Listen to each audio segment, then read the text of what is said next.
Hello, hello, hello, hello, everybody. We are here to discuss the ultimatum, marry or move on.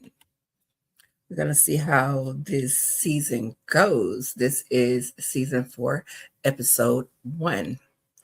It starts out with the introductions. We meet Vanessa and Nick Lachey, who are basically the hosts of the show, and we get to meet all the individual couples that were either given an ultimatum or will be giving the ultimatum.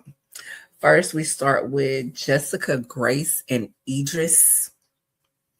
Um, they want kids. Well, Jessica wants kids, and she wants to be married before she has them. They have been dating for 2 years.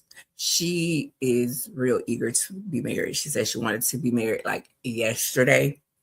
And part of it pertains to, of course, her biological clock is ticking, but she also wants her father to be able to be involved because his health is deteriorating. So she's trying to get it done so, he can experience it. The next couple is Casey and David.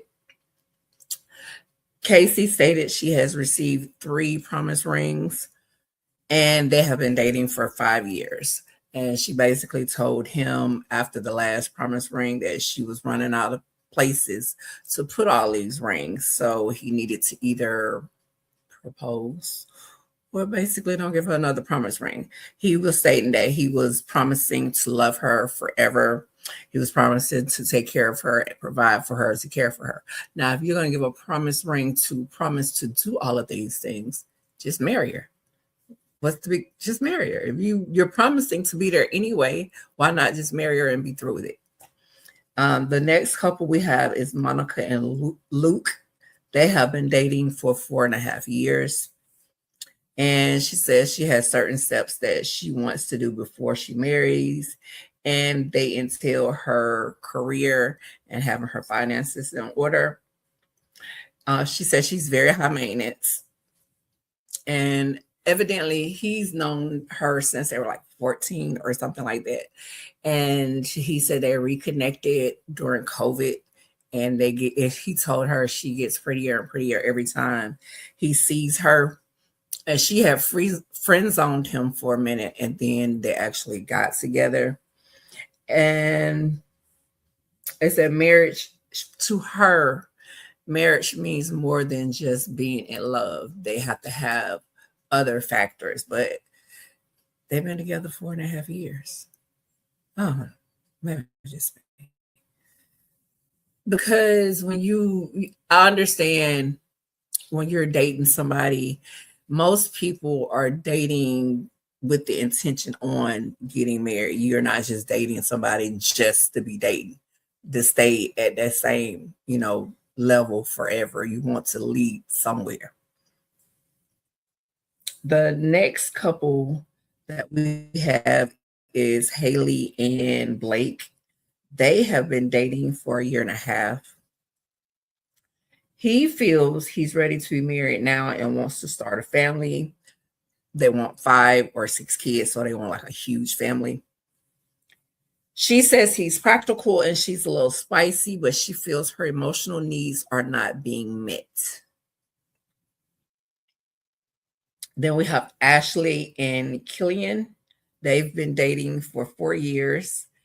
She's from Texas and she's used to everyone getting married and having kids right out of high school. She, of course, wants a family of her own. And they've known each other for a long time, over 14 years, I said. So I might have mistaken them for the other ones. No, the other couple have known each other for a long time as well. They've lived together for 4 years and have 2 dogs together. So basically, if they decide they're going to split, somebody is going to have to separate the dogs, divide the dogs, or arrange some kind of custody with the dogs, because guess she'll get one for a week, or she'll get one for a week. He'll get one. But I don't know if they need to separate the dogs like that, because the dogs might feel a lot isolated. or they might miss the other dog. They're gonna have to figure that out. But at one point he was actually ready to get married. He had asked her father for her hand in marriage, but he said that him and her father had an altercation. So now he's unsure if the family truly accepts him. We also have Alex and Jebin. They've been together for 6 years. They didn't really say a whole lot about them at the beginning, but they'll say some more stuff. We'll learn a little bit about them later on. Okay, so we meet all of the couples thus far. So we've met all the couples. Everybody is told that tonight is going to be their last night with their current partner. And the next day, everybody will be split up and they'll be matched with somebody else in the group. So they each go back to the hotel or wherever they're staying with their respective partners, and the next day they will essentially break up and start talking to somebody else. So the next that night we're going to see where Casey and David, they are talking about David has not been able to fully commit because he has this fear of losing Casey because he has abandonment issues. So I don't know how this is going to work out right here. He has abandonment issues. But he said he wants to be married one day and she's everything he could want. But he's a product of divorced parents who've gone on to get me remarried, and they've divorced multiple times again. So basically they divorced each other, remarried, and they've remarried multiple times, but even with the multiple people they've remarried, they've divorced those people. So he's just used to basically divorces, which is what his fear of abandonment stems from. He don't want to marry her and then they end up in divorce because in his mind or how he feels is once he's get married, that's it. He ain't planning on getting married again. He's gonna be married forever. He only wants to get married once. Now she tells him that they have the foundation, or he has the foundation. They have dog, they have the house, they have the finances, and basically she's ready to get married. But she isn't the problem. He is the one that has the abandonment issues. Now, they should have gone to therapy, where he should have went to therapy before they attempted this, because if he has abandonment issues, bringing him here to hook up with somebody else, I think they should have just went to therapy. Maybe going to therapy would have helped him process and work through his abandonment issues. I don't think this is going to help him work through his abandonment issues, but hey, whatever works for y'all. I'm just going to sit here and watch the show. Now, he did ask her if she was worried about him developing a connection with somebody else. And she says that she knows that it's a possibility, but she is hoping that at the end of this experience that they will be engaged. And he asked her if that was a risk that she was really willing to take. And basically she said yes, because y'all are here. So of course it's an issue of risk that she's willing to take, because if not, y'all wouldn't be here. Next, we have Alex and Jabin, whatever his name is. It's an Indian. Well, the guy's Indian. We see where he gives her some flowers, and we find out that his parents don't really like her. And he said his parents don't really like her because he's Indian and she's from another background. I'm not sure what background she's from, but she's from a different background than him. And it's hard for him to bring her around in Indian settings because they look at her as an outsider. I don't know how this is. I don't know how none of this stuff is going to work, because you have a lot of these couples that have issues that stems that I don't know that may hurt them, because you have this Indian couple. They've been together for 6 years, and they're both like 23, but she's ready to get married. I don't even think you need to be trying to get married at 23, but hey, what do I know? But she feels like the fact that his family doesn't like her is a strain on their relationship. Me and my mind is feeling like, okay, if you feel that his family not liking you is a strain on the relationship, why do you want to still be in a relationship? Or rather, why do you still want to be in with him? Because from what I've seen of this, he wishes his family was more accepting of her, and he's really close to his family, and that's going to be an issue because his family doesn't like you and he's really close with his family. Is he going to completely cut his family off to be with you, or is he going to build up resentment if he does cut his family off to be with you because he can't be around his family or not? So and that he's pretends like he's going to propose to her, and then he says psych. And of course she said that he's goofy and needs to grow up. But you want to marry him, girl. You brought him here because you want to marry him, but you said he goofy and needs to grow up. Baby, you can't have everything your way. You cannot. But she does hope that this experience will make him more mature.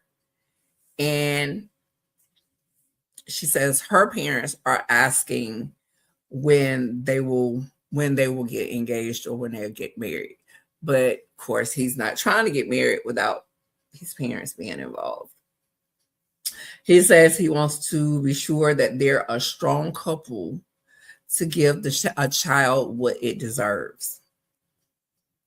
And basically he calls her, she was eating something and he called her hungry hippo. And she says the people are going to think he's a jerk. And, that basically he's goofy and he needs to grow up. Next, we're going to meet Jessica. And, we go back to Jessica and Idris. She says she's consumed with negative thoughts and doesn't know if he wants to be with her. He says she's broken his boundaries on numerous occasions, and it's hard for him to bounce back from that. And he basically said that she has entertained guys. She's, high-fiving them, bumping chests, giving out her number. So it makes her feel away. He doesn't think that she has actually cheated, but her doing these things makes him feel away. But she feels away when he speaks to women, but he gives her respect to not cross any of her boundaries, whereas he has asked for her not to do the things that she does, but she still does them, and she doesn't respect his boundaries. With that being said, but she brought him here to give him an ultimatum. But why are you trying to give him an ultimatum, but you're the one that's breaking the boundaries? You're flirting with guys, basically.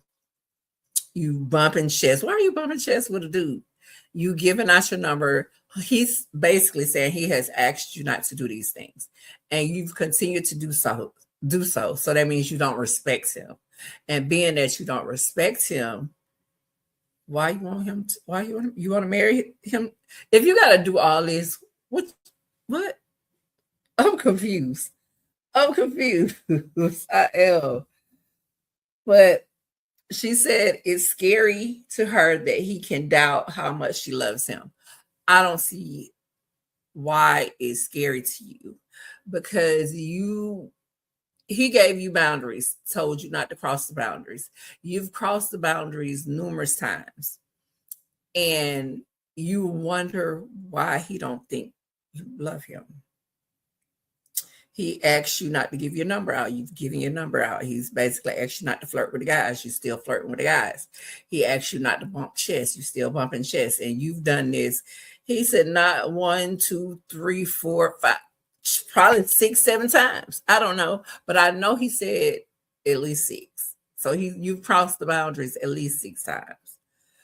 But you wonder why he don't feel like you love him. You don't respect him. You ain't giving him no kind of respect. You're not showing the man respect. If you show him some respect, maybe he'll feel like you love him. If you stop crossing his boundaries, maybe he'll feel like you love him. But anyway, she wants to know if there's room for forgiveness, and he asks her to dance. So they get up and start dancing. Haley and Blake says she's nervous. And she said that he doesn't show emotion. He doesn't give her emotional support. She will pay money to see him show emotion. And she makes a joke about red flags. But why are you joking about red flags when you know it's red flag, but you okay with it? But anyway,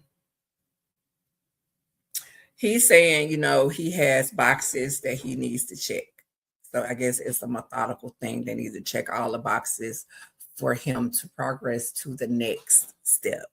And he basically compared her to a car. He's like, he got this kind of car, but what if he got this? Basically, he just compared it to a car, baby. I didn't even write the car down, but he compared it to a car. I know he said something about a Ferrari. He stated that both of them have agreed to go into this 100%.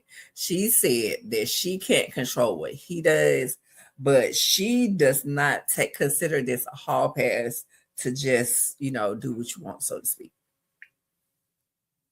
And the fact that she's assuming that he feels like this is a hall pass has made her sick to her stomach, and he hugs and kisses her. Don't know if that made her feel better, but that's what happens. So they get into the speed dating. All the couples are getting to know each other. Everybody is nervous because they don't know anybody. So everybody's going to different people, interacting with the couples, interacting with one or the other couples. So they're trying to get to know whom they could have a possible connection with so that they can be the next relationship or whatever for the next few weeks that they're going into this. And they have the speed dates during the day, and then later on they have a cocktail party where everybody is still getting to know each other. They're learning different things about each other. We did find out that, let's see what couple that was. What couple was that?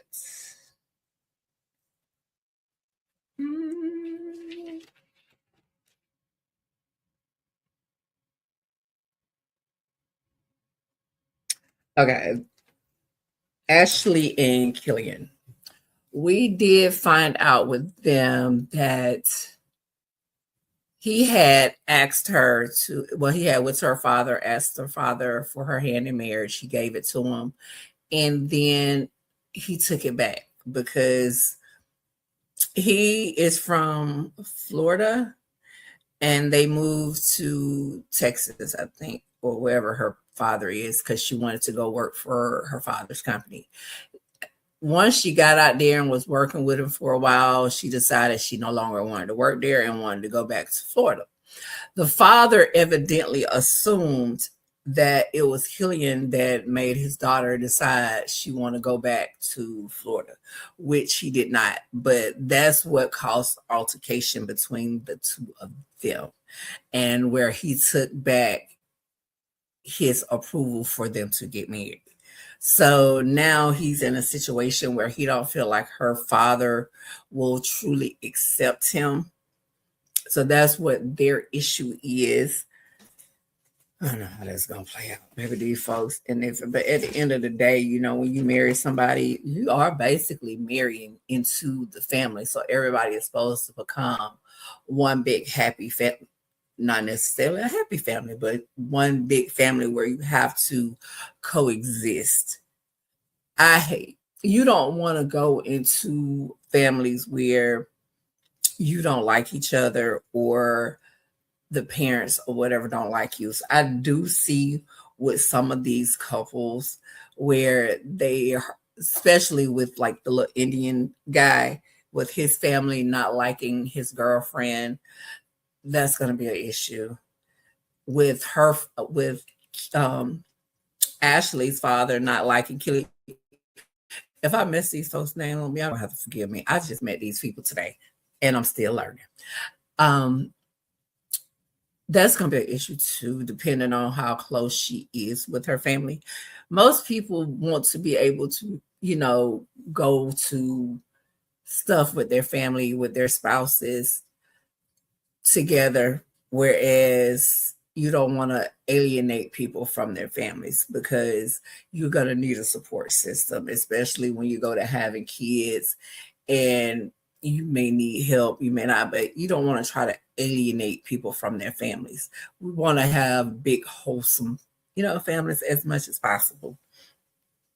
However, they finish the speed date, they go to the cocktail party. Jevin, whatever this boy name is, I'm about to figure out something else to call him. But he's being goofy, doing all the talking, because all the guys was in one area, all the females was in another area. Not females, all the women were in another area, and so he was over there being the goofball that he is. But I think it was Luke said he was gonna go get someone time with the women, girl time or whatever it was. He said so. He get up. I think he initiated it, where they would start talking to the women. So everybody was back mingling, talking to each other. And Alex, who is the girlfriend of Jebin, Jay, whatever his name is, the little Indian guy, she's his girlfriend. And that girl had the nerve to say to him that she is falling for someone. And I looked at her and said, how in the heck are you falling for someone? You literally just met these people yesterday. And today you falling for someone. Make that make sense. Because if you falling for someone that quick, did you really love the dude that you was with? And you have been with this guy for 6 years. You have been with him for 6 years, and you telling me in a day you have failed for somebody else? Really? Maybe y'all might not need to get married. If you falling for somebody else that quick, I don't think y'all need to get married. Y'all both probably need to go y'all separate ways and, live life to the fullest, because in a day, literally a day, I don't even know if it's been a full 24 hours, but you said you falling for somebody. Makes zero sense to me. But who am I? I'm just an observer of the show. And we see one of the guys talking to Haley, and Blake had said that she looked uncomfortable. So he goes, whoever it was that she was talking to, she asked them to go over and get him to come over there to talk to her. And once Blake comes over there to talk to her, basically she is pissed. She's pissed. She said that all the guys that, all the original couples, the women and the men, or rather all the original men, hugged their respective original women when they came into the cocktail party. Everybody but Blake.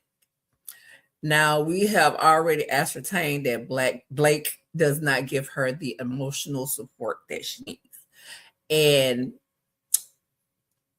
it was evident to her because everybody got hugged except for her. So she's literally pissed. And he is the one that brought her here to make an ultimatum.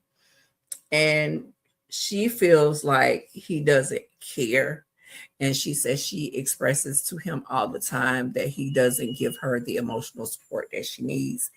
And he said that he felt like she was good and they were on the same page. She said that she doesn't understand why he would think she would be good or comfortable with him flirting with somebody else in front of her. Whereas that's what you agreed to come on the show with him, though. When you agreed to come on the show with him, you knew this was going to happen. This is what you knew this was going to happen, because I'm pretty sure you have watched the show. You know what this entails. You didn't come into this blindsided, but I know you probably didn't expect him to not, well, I don't know why you didn't, because you said you're used to him not giving you the emotional support that you needed. So I don't see why any of this is a surprise to you. But, you know, he's stating that he's the one that's giving her the ultimatum. So now he is starting to think that she is not the one for him. Because when I say she is literally pissed. This, of course, is where this episode ends, with her being pissed. Now, we have 10 episodes, and I'm trying to figure out how I'm going to do this, because I'm not going to watch all the episodes in one day. So I got to figure out if I'm going to do one a day, one every few days, every other day. I'll figure it out. I'll figure out before they drop the other half of the season, I guess. But I think they do have 10 episodes, so I'm going to have to figure out what they're going to do.